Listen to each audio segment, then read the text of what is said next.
Bienvenidos a Desencriptando la Sostenibilidad. Buenos días, buenas tardes o buenas noches, dependiendo de dónde nos escuchen. Hoy estoy aquí con David, muy emocionados porque tenemos a Gerardo Iriart, quien es el CEO de Geoqueri con nosotros. Bienvenido, Gerardo. Gracias, Cecilia. David, hola. Muchas gracias por el tiempo, Gerardo. Muy bien, pues ya es costumbre para nosotros en todas estas entrevistas empezar, en lugar de nosotros presentarte, pues que tú nos platiques un poquito de quién es Gerardo Iriart y cómo llegaste al mundo geotérmico en México. Ok. Gracias por la invitación, Cecilia, que a esta altura de la vida a uno le pregunten qué hace y todo eso, ya poco se acostumbra. Así que espero no aprovecharme el micrófono. Pero empezaré relatando desde mi llegada a México el año 1973. Yo había estudiado, o sea, mi especialidad es termodinámica, turbinas, mecánica de fluidos y hay cosas relacionadas. Llegué al Instituto de Ingeniería de la UNAM, trabajé bastante allí en hidráulica y de repente se presentó la oportunidad de hacer un año sabático en CFE en geotermia. Y geotermia me empecé buscando de qué se trataba, no tenía idea de eso, pero al participar en los primeros proyectos me di cuenta que era pura termodinámica, por supuesto que con mucha geología, geofísica, cosas que no eran mi tema, pero feliz yo de participar haciendo modelos termodinámicos de pozos, de lo que era la entalpía, cómo se aprovechan mejor las turbinas, etcétera. Y entré en Comisión Federal de Electricidad hace ya el año 80, hace más de 40 años, o sea, ya llevo 45 años trabajando en geotermia, para hacer el cuento corto. Y, y ya he aprendido, sin que sea mi especialidad, bastante de lo que hacen los colegas de geología, geofísica, perforación, geoquímica. Y, y ya de viejo uno lo que ya quiere, y creo que más o menos lo he hecho, es sintetizar todos estos conocimientos y poder sacar proyectos adelante donde todos estos conocimientos intervienen. Entonces soy ya un ex CFE, donde fui gerente nacional. Después fundamos con otros colegas nuestra empresa, empezamos con recuperación de litio en Cerro Prieto, en las Salmueras, que trabajé bastante en esas cosas y muy interesante. Y después hemos seguido en proyectos, los primeros privados aquí en México, en el Ceboruco y después en Celaya. Y ahora trabajamos ya principalmente para el BID en Centroamérica y Sudamérica. Eh, Somos una empresa que, digamos, tiene un core más o menos pequeño, pero cuando se necesita nos podemos expandir en una cantidad grande de gente que son los colegas que nos ayudan en temas puntuales. Pero eso es en resumen, Cecilia, David, en que sigo estudiando todos los días, leo mi Zinc Geothermal y, en fin, todas las noticias. Creo estar más o menos al tanto porque me gusta y quisiera aportar lo que se pueda en este tema. Eso es, Cecilia. Buenísimo, Gerardo. Oye, una siguiente pregunta es, sabemos que pues tú has estado involucrado tanto en academia, gobierno, industria. Creo que pues una trayectoria bastante completa, déjame llamarle así. Desde tu perspectiva, ¿cómo logras pues ir haciendo esta integración, ahora sí que desde estos tres frentes y también pues bajo tu opinión, crees que sugerirías a alguien, ¿no? Que esta visión transversal agrega valor, no agrega valor? ¿Tú cómo ves esto? Oye, nunca me había preguntado eso, David, pero se me hace excelente. Si me preguntaras cuál es mi gracia, digamos, es que he estado en los tres frentes. Empecé como académico. Académico a uno siempre le faltan datos para resolver el problema, ¿ya? Sobre todo los del área química y en la academia los geólogos tienen que hacer suposiciones enormes de millones de años para poder opinar en algo. Pero la academia, digamos, aparte de entender cómo funciona el mundo debajo del suelo que nos interesa, eh, yo creo que ayuda a tenerle cierto respeto a los planteamientos físicos, a la matemática. Yo siempre he sido un fan de que hay que saber plantear las ecuaciones, saber simplificar y después saber resolver, y no solo comprar modelos. Es decir, la academia a mí se me hizo maravillosa esa etapa, es cuando más se aprende. Ya, después ingresé a CFE, en que allí una cosa, al ser una empresa de gobierno que maneja millones de dólares en todo esto, hay que ser muy cuidadoso con los manejos de los gobiernos de la nación, de los dineros de la nación. Y para ello uno se pone muy como temeroso. Poder decir, yo voy a hacer un pozo en tal lado, en la academia uno lo dice con las manos en la cintura y la culpa es del que le hace caso a uno si se equivoca. Acá en el ambiente de gobierno, oiga, usted produjo un gasto a la nación de tantos millones, explique por qué.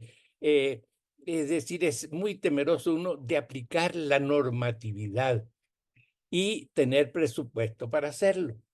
Otra cosa que en esta etapa, en el campo, eh, trabajando para el gobierno es muy buena y satisfactoria, es que uno hace proyectos grandes, o sea, son de a cientos de megawatts que me tocaron, es inversiones enormes, pero uno tiene como el respaldo del gobierno. O sea, uno puede expropiar, uno siempre va con la camioneta con el logo del gobierno. Y si tiene un problema, uno pide ayuda más arriba y la obtiene. O sea, uno actúa en nombre del gobierno de la mejor manera posible y eso da bastante power y mucha responsabilidad. Y para mí esa fue una etapa maravillosamente buena, que también satisfactoria. Y cuando más me fui, cuando más productivo fui de la construcción de nuevas centrales, los permisos, los presupuestos y todo eso. Y en la tercera, que es ya de privado, en privado tiene también sus ventajas enormes. Primero, uno tiene la libertad, sobre todo si uno es el presidente o el director de la empresa, que nos juntamos los socios y decimos, oye, mejor hagamos esto, ¿ok? Nos vamos a un café y estamos de acuerdo, lo discutimos. O sea, uno toma decisiones las mejores posibles de una manera muy rápida. Y traigamos a fulano de tal que nos ayude porque tenemos problemas en esto, le hablamos, ya ahí veo cómo te paga. En CPE tienes que tenerlo en el presupuesto, en la academia tiene que estar en los programas, en fin, en lo privado uno puede hacer y es dinero de uno, digamos. Si me equivoqué, perdí. Y uno, el privado, tiene además otras cosas que pagamos el noviciado. De repente crecimos enormemente, fuimos más de 100 personas y después se nos acabó el trabajo, digamos. Y nunca había tenido yo la experiencia, oye, ¿qué haces con 60 personas que hay que liquidarlas? Que el seguro, que las liquidaciones, o sea, que hay que guardar esos fondos para el retiro y que, no, hombre, es manejar personal, no es tanto que hay que ser buena onda con ellos, sino que hay que tener previsión para todos esos gastos que son grandes y saber administrarlos. En fin, pero son las tres muy diferentes y las tres creo que son necesarias. Súper Eso es. interesante, Gerardo. Sí, nosotros lo hemos platicado mucho antes, como pues la agilidad que no se puede tener en el gobierno, te la puede dar un privado.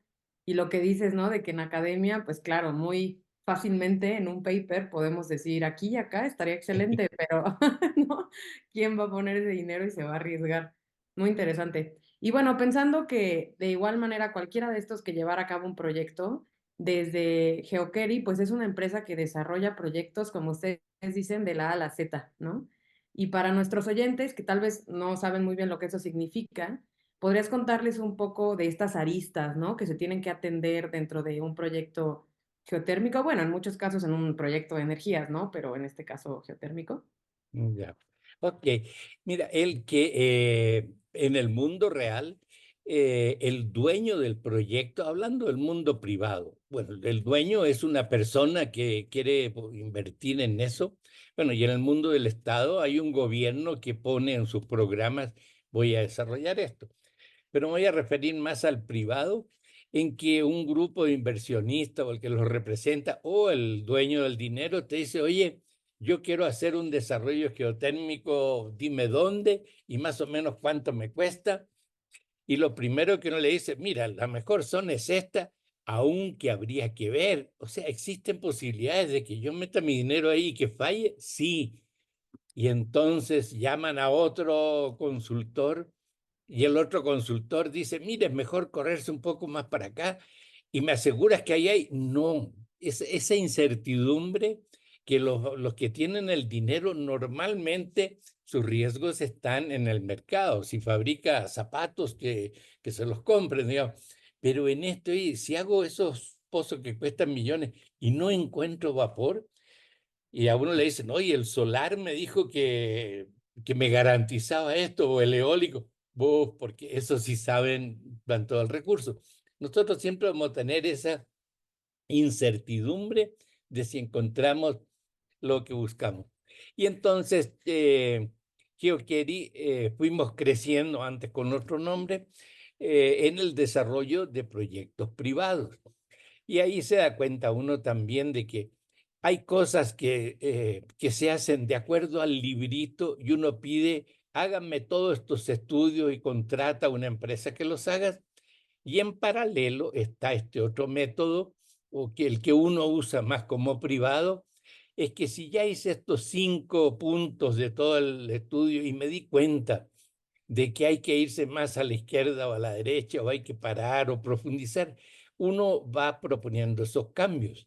Eso es lo que hace esta empresa consultora, que, digamos, hay dos maneras. Una es que el dueño le diga a uno, tú eres mi consultor de cabecera, lo que es el owner's engineer, o a ti te contrato para que me hagas esta lista de trabajos. Ahí la responsabilidad cambia enormemente y el interés del que está haciendo el trabajo cambia mucho por hacerlo lo más económico y eficiente posible. Buenísimo, Gerardo. Oye, la verdad es que hemos escuchado mucho que eres una persona bastante creativa, innovadora. También, pues bueno, ahora sí que hasta que tenemos el gusto, especialmente yo ahorita contigo, de conocerte, pero pues Ceci me ha dicho que eres una persona que está adelantada a su tiempo. También, pues mucho me comentan, ¿no? De la importancia que tiene GeoKeri y el enfoque en la innovación. En este sentido, quiero pues pedirte si nos puedes contar un poco más del papel que tiene la innovación dentro de GeoKeri. ¿Qué tan importante es para ti la innovación al ser la cabeza de la empresa? Y por otro lado, un tema pues, bien importante. ¿Cómo le haces para desarrollar la innovación dentro de GeoKeri, ¿no? Y cómo alineas la innovación para que esté pues en la visión del equipo si es que es así. Ya. Mira, es que hay dos maneras de enfocar los problemas. Uno es que uno ve el problema que existe, oye, digamos, aquí en concreto es, hace un pozo y saca vapor y echamos a andar una turbina y uno empieza a pensar, oye, el pozo, digamos, todas las cosas técnicas, ¿cómo lo voy a hacer? ¿Hasta qué profundidad? Y al sacar el vapor, ¿qué voy a hacer con él? O sea, siempre desde el punto de vista, tengo un problema y estoy pensando cómo solucionarlo. Ese es un enfoque. Y el otro es, yo estudié esto y en el libro que tengo dice que cuando en el pozo va al metro 1000, tienes que medir tal cosa y que acuerdo al paper de fulanito hay que hacer este otro estudio y uno le entrega el análisis del problema al libro. Por supuesto que los libros y los papers ayudan mucho, pero es cuando uno dice, yo lo hice de acuerdo al manual de la OLADE o yo lo hice de acuerdo al tal, eso es para que a uno no le echen la culpa de que salió mal eso y defenderse de una manera muy contundente que lo hice de acuerdo a los cánones, ¿ya? Que están escritos. Y este otro es, yo creo que lo mejor aquí es si le echamos agua fría y después le hacemos esto, porque mira, sumando, haciendo ecuaciones, vemos que pasa esto y aquello, atrevámonos a probar eso y nos atrevemos y a veces resulta, o sea, no es atreverse de largarse como tonto, sino que con fundamentos hacerlo. Entonces, Eso nos hace a que nosotros lo que tratamos de ver cuál es el problema y tratar de resolverlo. Eso, fíjate, yo desde hace N años que doy clases, he dado clases en la UNAM hace 40 años, pero poco a poco he ido, a lo mejor platicamos de eso, el enfoque que le doy a las clases no es así se hacen las cosas, sino que cómo cree usted que podríamos hacerlo y a lo mejor tiene razón. Pero en lo creativo, eso me fascina y esa ha sido prácticamente toda mi vida el decir, pues yo me atrevo a hacer eso siempre que entienda bien el problema y que además sean los temas que más o menos conozco, porque llega cada persona creativa que te dice, oye, si sacamos energía de las estrellas y la traemos y el mundo es energía y estamos, y te empiezan con todo eso y después haces algo, yo te dije que la energía era lo principal, es decir, hay ocurrencias y estas otras que son, yo diría, innovación pensada y para ella hay que saber del tema. Claro, sí, es un buen acercamiento, pensar en el problema y pues irlo resolviendo. Y Ujú. hablando un poco de, pues un poco de problemas, supongo, en geotermia se habla mucho del riesgo. Es como el tema que siempre puede salir, ¿no? Este riesgo inicial que tenemos en cualquier proyecto. ¿Tú cómo has visto que son las mejores maneras de, pues tal vez disminuirlo o hacerle frente y cómo platicarlo con los inversores también? Ya. Sí, yo diría que el problema principal de la geotermia para el que va a invertir dinero hace esa pregunta, oye, pero ¿de qué tamaño es el riesgo? Sí sé que el pozo puede fallar, pero ¿falló porque era inevitable que fallara o es porque hicieron alguna tontera? ¿Ya? Entonces, en el riesgo, nosotros cuando presentamos algunos de los proyectos en que hemos estado, mostramos, no sé, 5 pozos produciendo. Y no es así de que el riesgo le atinamos y salieron buenos, no, los 5 salieron malos, ¿ya? Y uno dice, pero entonces, si uno estuviera en el papel de consultor o de funcionario, uno diría, hice todo de acuerdo al librito y no salió vapor. El nuestro es, oye, encontramos temperatura buena, hay este tipo de roca, pasamos por una zona de debilidad así esa, ensayemos cómo le hacemos para que salga vapor. Y ahí es donde hemos hecho innovaciones con unos cortadores de roca, los probamos en una roca, en una montaña allí. eh, la acidificación, que no es que uno llama al encargado y le cobran una millonada y te dice, ya no funcionó. Hacemos la prueba, queremos entender y los hicimos producir todos, con cosas que pocos consideran, con el daño que uno produce durante la perforación del enjarre en la tubería. En fin, riesgos sí hay, sobre todo en temperatura, que bajes y que no encontraste esa temperatura por las explicaciones que después habrá que ver en el subsuelo, en la geología del lugar. Pero eh, se han hecho apoyos, sobre todo el BID ha hecho esto de patrocinar fondos para perforar pozos y el BID dice, si te sale malo, no me lo pagues, si te sale bueno, nos ponemos de acuerdo cómo me lo pagas, o sea, te bajan el riesgo enormemente, pero siempre sigue siendo de quién se pasa la pelotita para un lado, para otro. Eh, Tiene que haber una voluntad de eliminar los problemas que ocurrieron o resolverlos de manera que el pozo produzca. Y eso no achacárselo al riesgo, no, es que estaba obturada la falla o hay que buscar cómo hacerle para hacer que eso produzca. Entonces, eh, pero nuestra gran diferencia con la solar y la eólica es que los otros dicen, mira el sol que hay aquí, nadie te lo discute, mira el viento que hay acá. Y en la solar, en la geotermia, aquí abajo hay vapor, ¿que qué? ¿Y qué tal si no? Esa va a ser siempre. Sí. Perfecto, Gerardo. Oye, y entrando un poco, quizá más a la región y en particular en México, pues mucho hemos escuchado acerca del gran potencial que tenemos en geotermia en nuestro país, ¿no? Sin embargo, pues vemos que el desarrollo de proyectos, quizá mucho las iniciativas enfocadas hacia esto, no las vemos quizá con un mismo movimiento, ¿no? Que otro tipo de tecnologías. Desde tu perspectiva, ¿qué nos está deteniendo? Y por otro Ya. lado, ¿qué podríamos hacer, ¿no? Para seguir avanzando o detonando este potencial geotérmico en la región. Uh, Mira, primero, la geotermia es bastante, digamos, no complicado para espantar a alguien, pero hay que estudiarle muy bien eso de qué es lo que hay en el subsuelo, qué calor voy a encontrar, si hay agua suficiente, si se está calentando o ya se está enfriando. Todo eso hay que estudiarlo y hay que saber esas técnicas.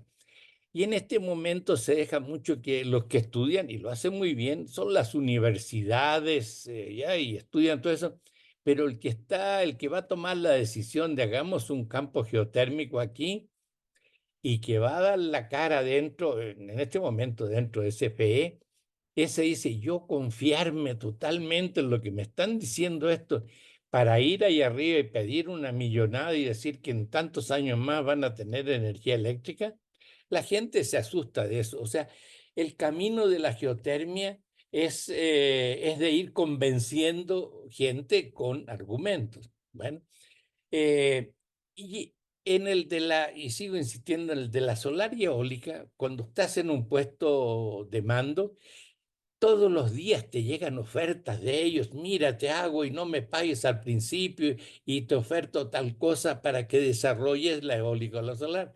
La geotermia prácticamente nadie te la ofrece y si tú le pides a fulano, le dice, sí, pero el riesgo del vapor lo tomas tú. O si el pozo falla, tú me lo pagas. Es decir, para resumir en esto, la geotermia hay que empujarla y no de ser muy echados para adelante, sino que empujarla y con argumentos ir convenciendo a los de arriba. Es decir, la geotermia depende de si hay gente con empuje a cargo o gente que prefiere no meterse en problemas. Y yo diría que, y lo hacen con cierta razón, porque estar adentro de CFE y cometes un error, te va bastante mal de quién fue el que cometió este error, aunque sea muy justificable con la incertidumbre geológica, pero tienes que responder por eso. Ahora, la privada en México no tiene, digamos, en este momento está detenida. La política del gobierno es que la geotermia la haga CFE. Entonces, CFE, con la estructura que tiene, esta que digo, avanza poco y además si hoy día le dicen al que está encargado que hay adelante, ese resultado se va a ver en 4 o 5 años más, no como la solar que se va a empezar a ver en unos meses más. Sí, claro, como dices, no, nadie te va a cuestionar y es mucho más fácil calcular que ahí tienes el sol, ahí tienes el viento, ¿no? Todo eso es, pues sí, mucho más claro para todos. Y bueno, hablando como de este desarrollo, ¿no? En proyectos y demás, justo en estos temas es más sencillo, pero en geotermia, ¿tú crees que habría alguna manera para empujarlo? O sea, ¿cómo dirías que es la manera para empujarlo, que sea más claro y tener como estos esquemas de generación que permitan más, no tanto tal vez saber cuál es el potencial, porque eso sabemos que depende del área y todo esto, pero que haya esquemas de generación con alguna especie de estándar o algo así? ¿Tú ves algo así formándose en algún momento del futuro? Vea, yo lo que veo que es indispensable, aunque tendría que explicarlo en mucho detalle, pero en general yo diría, tiene que haber intervención privada y CPE. O sea, CPE tiene su gente que adentro, que está muy disciplinada, muy preocupada de cumplir con todas las normas que se necesitan, pero necesita uno quien le arriesgue con su dinero que CFE no puede arriesgar. Pero, por ejemplo, si yo le dijera, yo privado a CFE, hagamos algo en el campo fulano, yo te reparo todos los pozos y págame con lo que se recupere de kilowatt hora, uno dice, oye, pero esa es la solución, porque yo privado puedo traer la tecnología o la herramienta fulana o poner equipos así, ya está. Haría todo para sacar la máxima recuperación de energía de ese campo con mi dinero, y si me va bien, recupero bien esa inversión y en algunas le arriesgo, pero seamos amigos, ¿ya? El privado y CFE, y todos los que estamos en el sector privado, la mayoría somos ex CFE, o sea, no es que le estemos compitiendo, sino que ya nos jubilamos de ahí y seguimos estudiando en esto con las manos libres de que yo puedo traer a un alemán, un japonés o el que sea, que me ayude dentro de CFE. Tengo que plantearlo por todas las normas que hay. Es decir, ojalá se logre esa interacción entre las habilidades que tiene el privado y las habilidades que tiene el gobierno. Y que es que le ayuden a CFE y no es que le quiten el negocio a CFE. Oye, Gerardo, entrando un poco esa parte más a detalle, digo, en lo que llegamos, ¿no? A esa interacción entre gobierno, privados. En este momento y a lo largo de tu carrera, ¿qué tipo de intenciones o estructuras de financiamiento es lo que más te ha tocado ver? O sea, ¿qué es lo que más hay? ¿Gobiernos tratando de financiar desarrollo de proyectos geotérmicos o quizá eh, privados, ¿no? Ahí tratando de poner una estructura de financiamiento en la cual participen conjuntamente. Hasta este momento, ¿qué es lo que más se ha visto?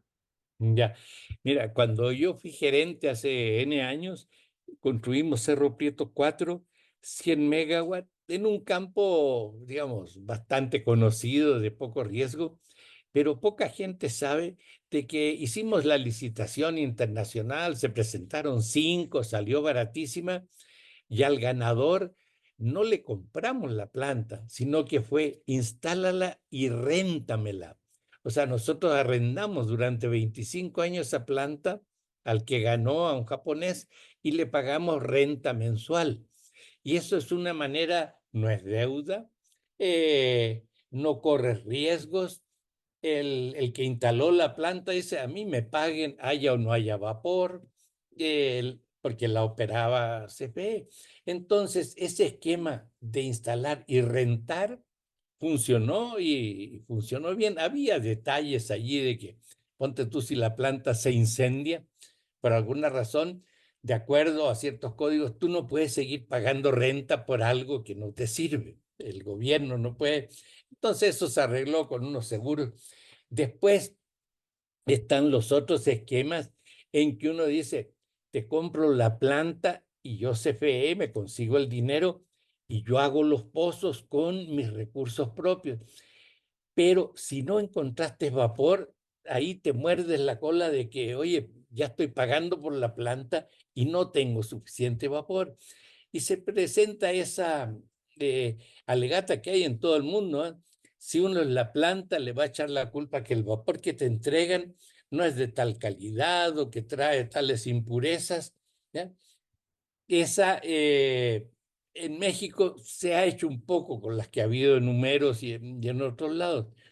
Y yo lo que creo en que en una que sea privada también puede haber 100%, es decirle a un privado, oye, cumple con estas normas de uso del agua, de ambiental, de todo lo que como gobierno uno le pone, y esa energía entrega a la red o hazla, de acuerdo a todas las normas que haya, comercialízala de esa manera. Ese privado, para conseguir financiamiento, ese le cuesta en el sentido de que vas a ir al banco y el banco te va a decir, oye, mientras no tengas todo el vapor demostrado que ahí lo tiene, no te presto para la central. Es decir, al desarrollador tiene que sacar de su bolsa al principio mucho dinero para demostrarle al banco que sí funciona esto. Y ahí es donde entra, no sé, el BID o instituciones multilaterales como esa, que dicen, yo te ayudo, te voy a ayudar con los primeros pozos o te puedo financiar la planta de esta otra manera.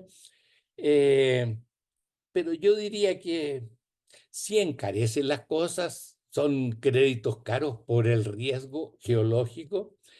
pero también por el riesgo. Por ejemplo, conozco bien el caso en Chile de alguien que ahí son muy privados todos. Uno dice, ¿y a quién le vas a vender la energía? No, tengo un contrato a 5 años con tal. Oye, pero ahí dice que te la compran a precio de mercado.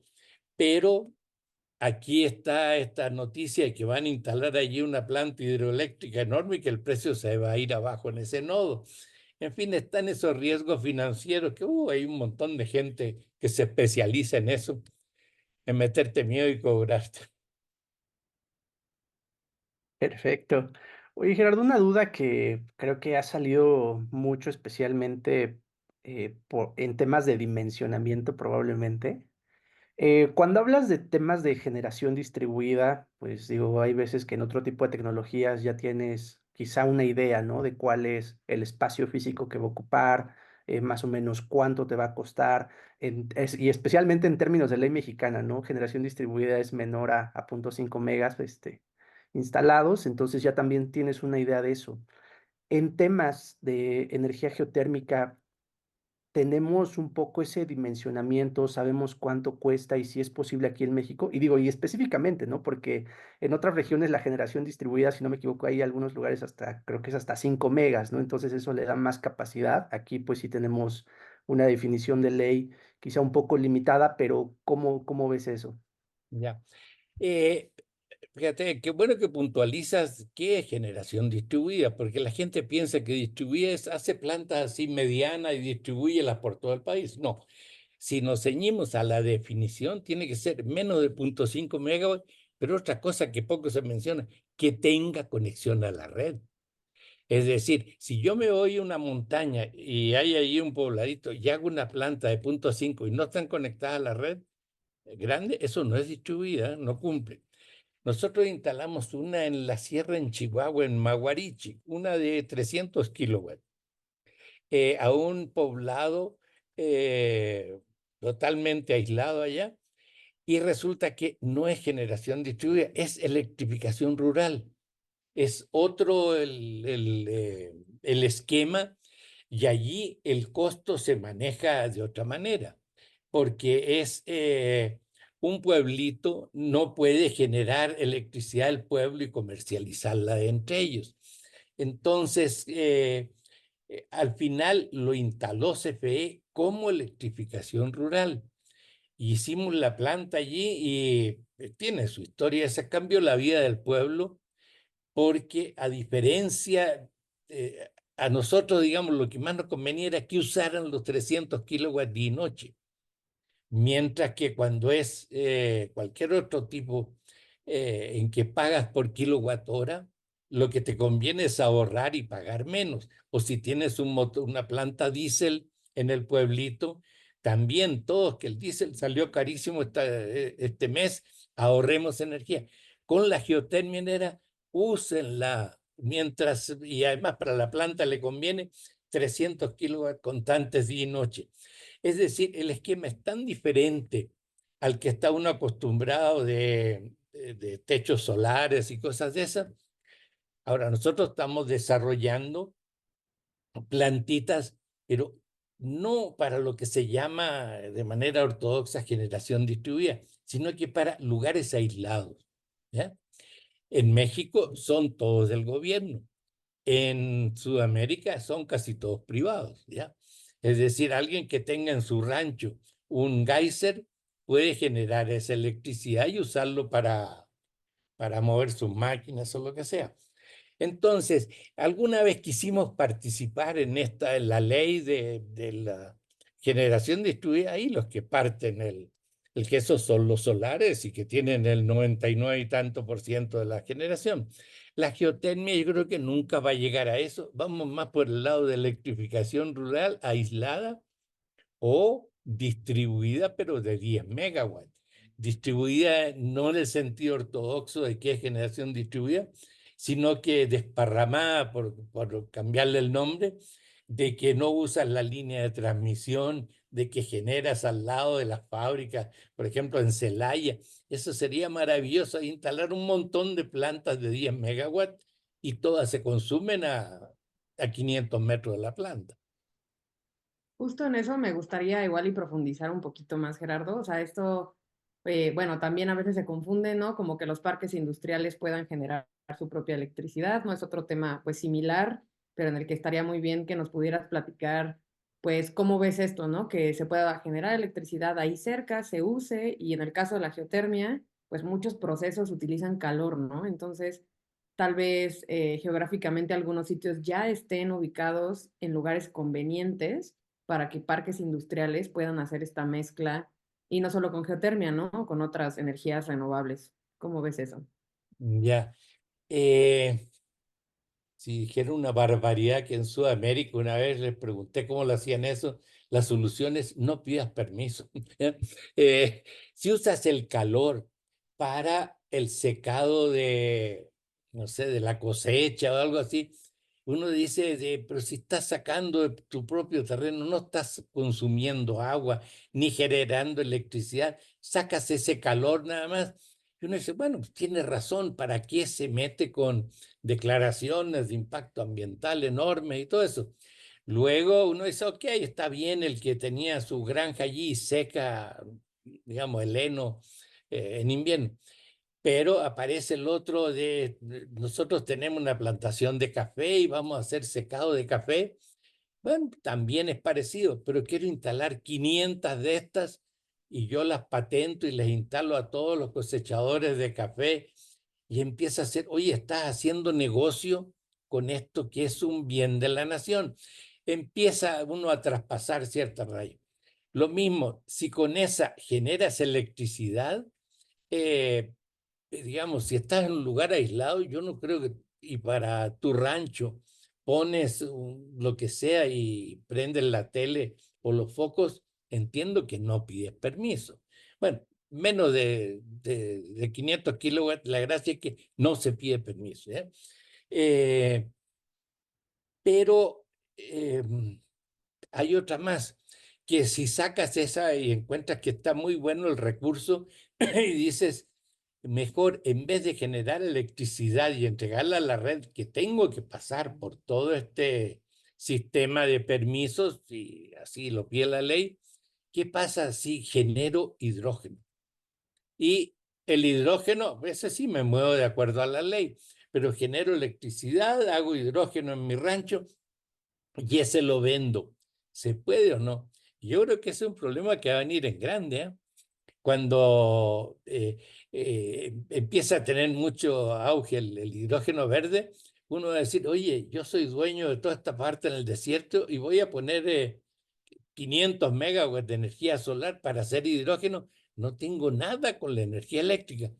Y así como, no sé, hago zapatos y no pido permiso a nadie, si produzco hidrógeno verde y con ese hago amoníaco es un vacío que empieza a aparecer. ¿Ya? Eh, pero, a ver, creo que a lo que vas es, hay muchísimos recursos, y en México, en que se puede usar el calor del subsuelo para los procesos de la propia industria. Si hay no sé, una fábrica de productos químicos que procese algo y necesita calor a 80 grados centígrados, sale carísimo hacerlo con gas natural o con electricidad. Lo mejor es saca del subsuelo. ¿Ya? Ese no está en este momento ordenado y habría que preguntar, ¿el que va a ordenar quiere poner problemas o quiere ayudar a que eso se desarrolle? Existen esas dos y te diré que casi siempre gana la de aquí mando yo y a ver cómo le hacen. ¿Ya? O sea, si es para ayudar, debería haber muchas normas para eso.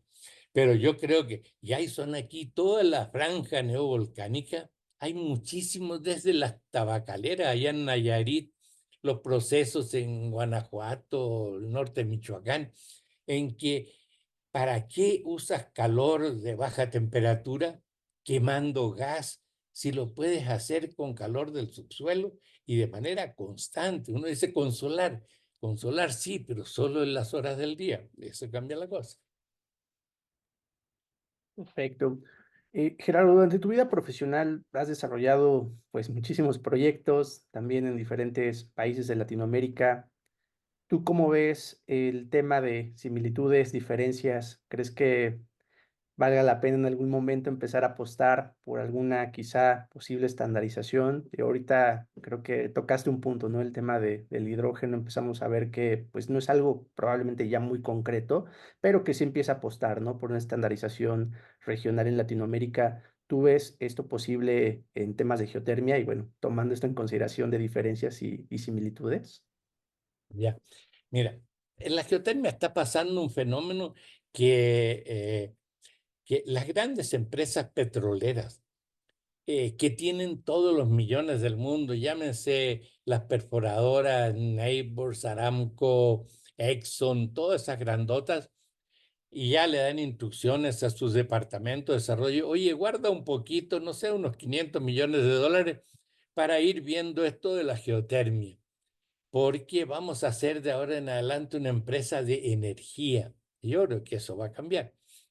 Y si tienen toda esa habilidad petrolera, con todos sus equipos estacionados cuando no hay actividad de perforación, que va a empezar a disminuir, ¿ya? Y con todas las técnicas que hay, que tienen ahí en La Brea, en California, en todos lados, están empezando a hacer ensayos para o sea, el sacar energía del subsuelo, yo creo que tarde o temprano va a ser la solución, ¿ya? Y mientras más caliente esté lo que sacas del subsuelo, es más eficiente tu ciclo termodinámico. Si yo te digo, y encontré 100 grados, ¿puedes generar electricidad? Ah, sí, pero mi eficiencia va a ser poquita. Y encontré 400 grados, ah, también genero con una eficiencia mucho mayor, pero con una cantidad de problemas mucho mayor de hacer un hoyo y sacarlo. Nosotros hemos estado trabajando y nos contrataron en una de esas empresas grandotas viendo si me acerco, por decirlo así, a las faldas de un volcán y perforo direccional y a las temperaturas que la parte técnica no dice, déjamela a mí, yo me encargo de eso, pero voy a sacar de ahí abajo un fluido a 400 grados, ayúdame a ver qué hago en la superficie con él. ¿Eh? Entonces, esa es la parte que va a ir creciendo y aparece lo siguiente. En este momento en el mundo, ¿quién toma las grandes decisiones de energía y de todo esto? Eh, Pensamos que hay así todo eh, los que piensan en la tierra, tenemos que salvarla, y otros que dicen, ahí están los que quieren hacer negocio con esto, y con la solar, con la eólica y presiones fuertes de ellos.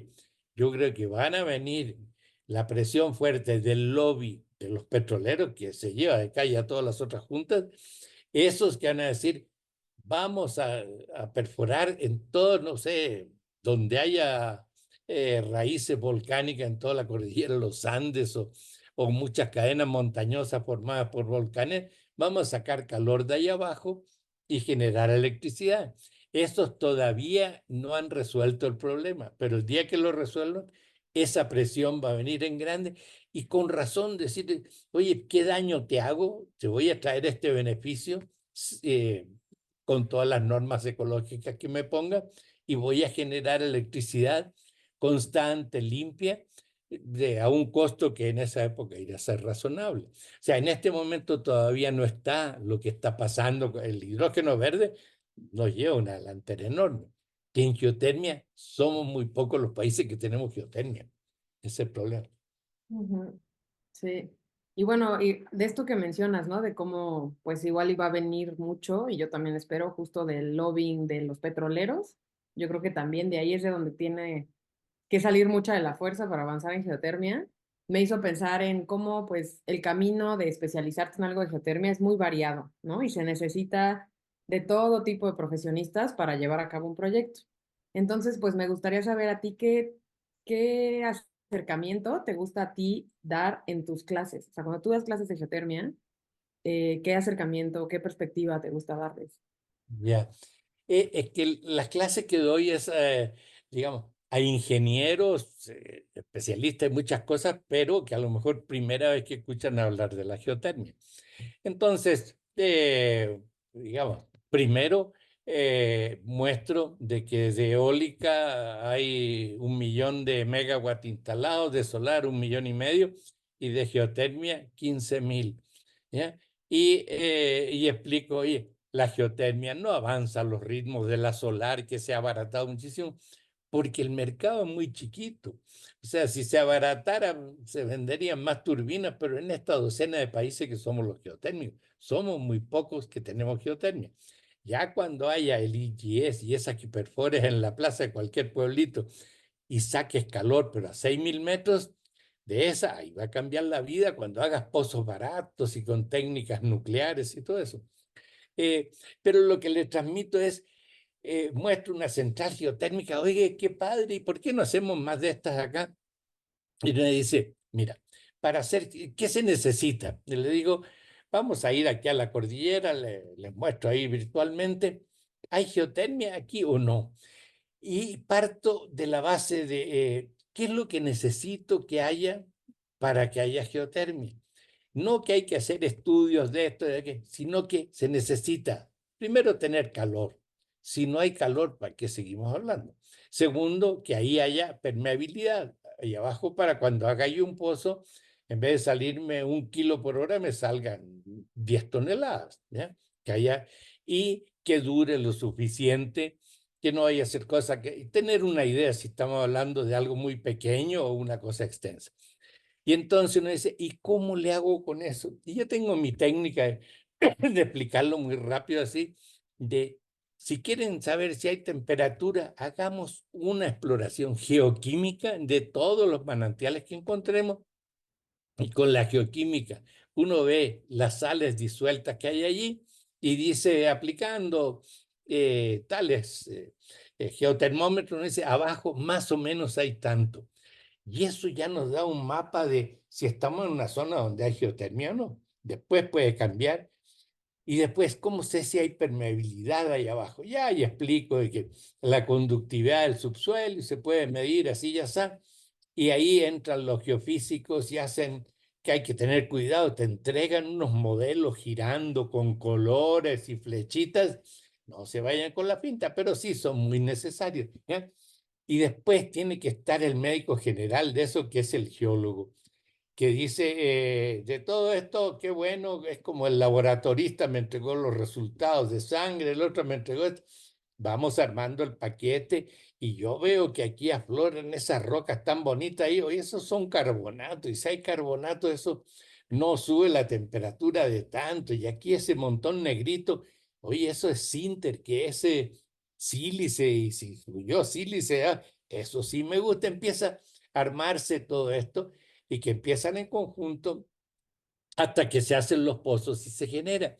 Y les digo yo, bueno, supongamos que le metimos una millonada a todo eso y vamos, en que en Chile, por lo menos, que es donde he estado trabajando últimamente, es reserva indígena. Y tienes que hacer consulta. Y no dice, oye, pues, somos seres humanos, tenemos que hacerla. Sí, ok, seres humanos, tenemos que hacerla, pero olvídate de tu proyecto. ¿Para qué siguen metiendo dinero a eso?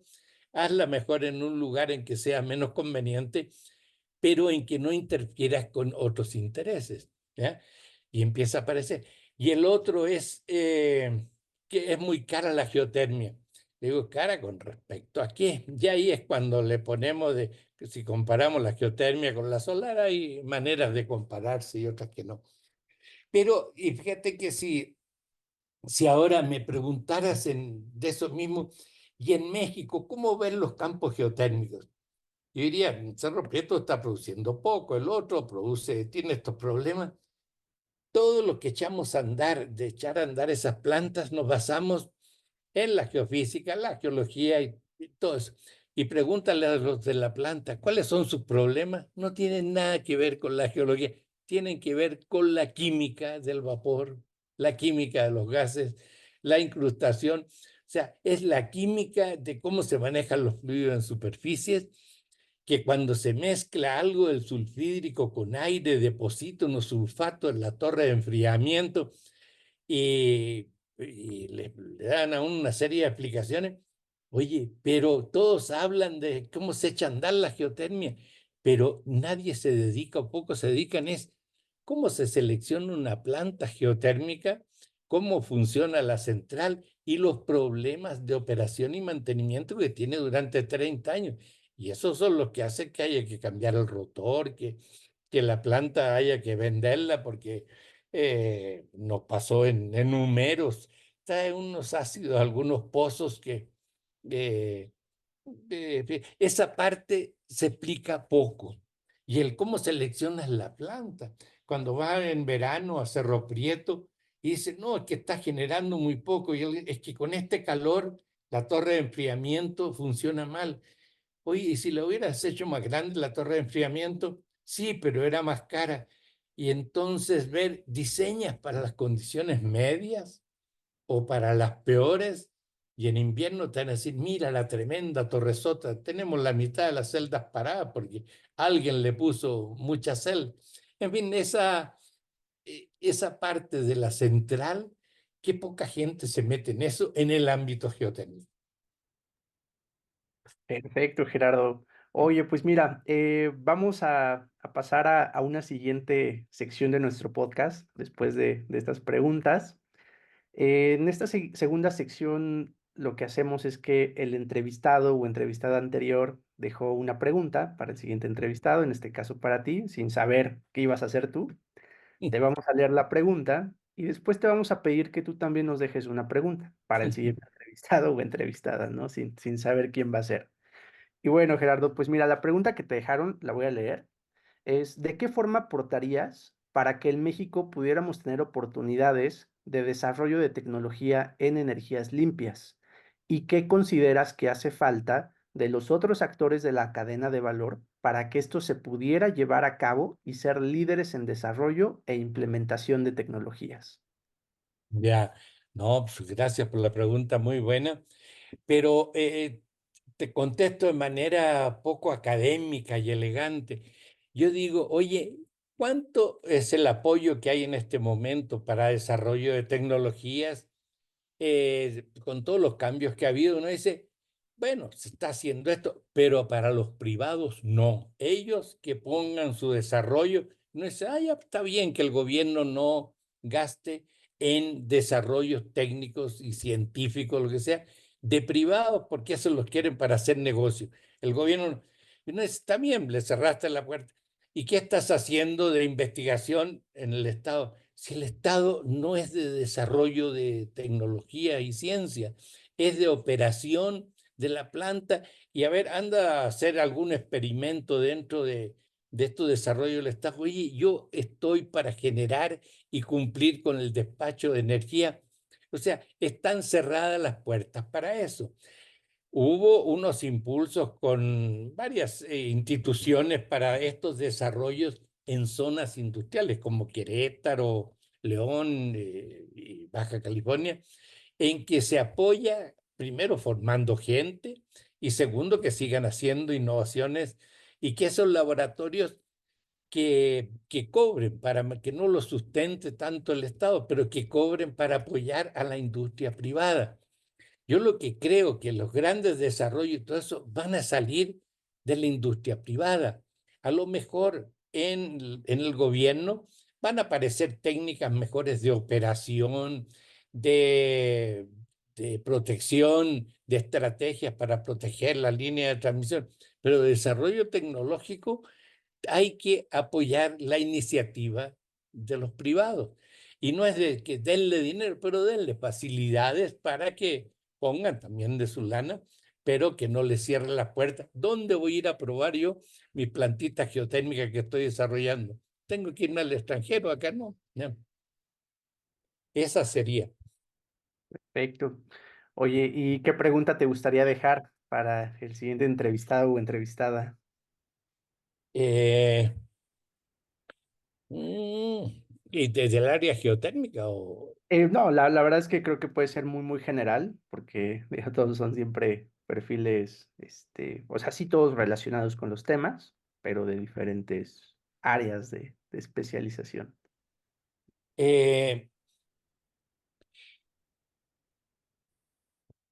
eh, al siguiente?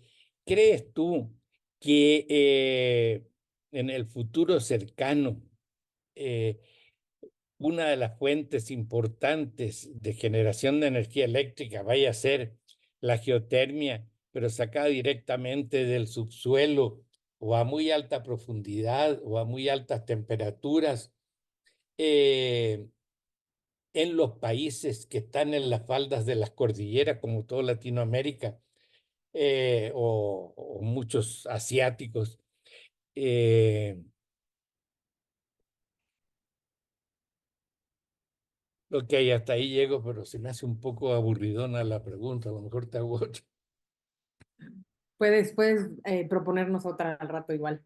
Ya, Igual para este como segunda bloque, que ya es el final de la entrevista, nos gusta mucho preguntarle a todos nuestros entrevistados, ¿qué libro le recomendarías a nuestros oyentes? Puede ser de lo que quieras, de geotermia, nos han recomendado hasta un libro de poesía, ahora sí que lo que quieras, un libro que tú creas que pues te puede marcar, ¿no? mira, hay uno que se llama Breve Historia de la Tierra de, del planeta, de Arzuaga y otra, el nombre, sé el segundo nombre, pero que es de, digamos, cómo se formó la Tierra, cómo hemos llegado hasta que apareció el Homo sapiens y qué está haciendo el Homo sapiens. Eh, ese y el mismo Arzuaga, que es un antropólogo español muy activo, muy didáctico, también ha escrito otro con Juan José Millas, que es entrevistando a un, ¿cómo que se llama el otro Homo sapiens? Se me fue el nombre. ¿Verdad? ¿Será? ¿Ah? No, No. el Neandertal, ya. A un Neandertal y hablando sobre la vida y hablando sobre la muerte. Esas entrevistas y son de editorial Alfaguara, sí las conocí, pero una maravilla de entender esta tierra que estamos modificando de a poco. Muy interesante. Y nuestra última pregunta es, ¿a quién crees que deberíamos entrevistar? Puede ser alguien específico que tú quieras recomendarnos y casi casi ponernos en contacto, o alguien como más en general. Eh,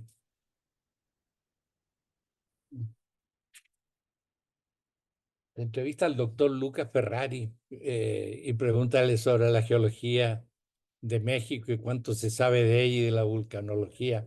Es un tipo que sabe mucho, es de ideas a veces un poco extremas, pero sí sabe.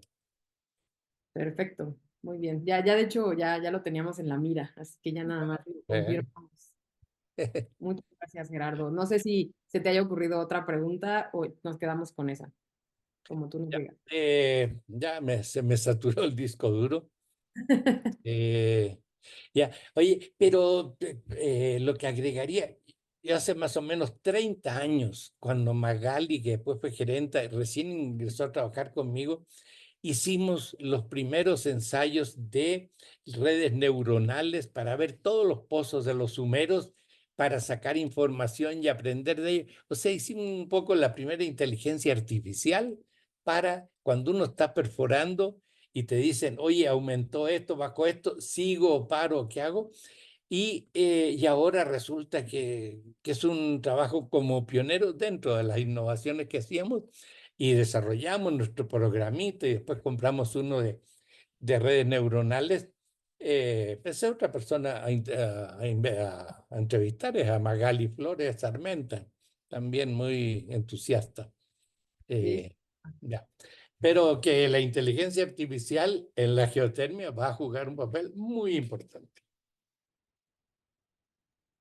Excelente. No, pues súper enriquecedor. Creo que fue una entrevista muy, pues sí, muy buena para geotermia. Luego es difícil platicar tan abundantemente y con tanta experiencia. Agradecemos muchísimo tu tiempo, Gerardo. Y pues esperamos que a nuestros oyentes les haya sido de muchísimo interés y tal vez pues puedan seguir leyendo los libros que recomendaste y aprendiendo más de geotermia, que igual es pues de mis temas favoritos. Entonces, pues muchísimas gracias. No sé, David, si tengas algo más para cerrar. Hombre, solo agradecerte, Gerardo. Muchas gracias por todo. Bueno, gracias David, gracias Cecilia y fue un rato muy agradable y felicitaciones a ustedes que esto de transmitir de manera amena, agradable y efectiva conocimiento sobre estos temas, yo lo encuentro genial. Les deseo mucho éxito. Muchas gracias, Gerardo, y muchas gracias a todos y nos vemos a la próxima. Hasta la próxima.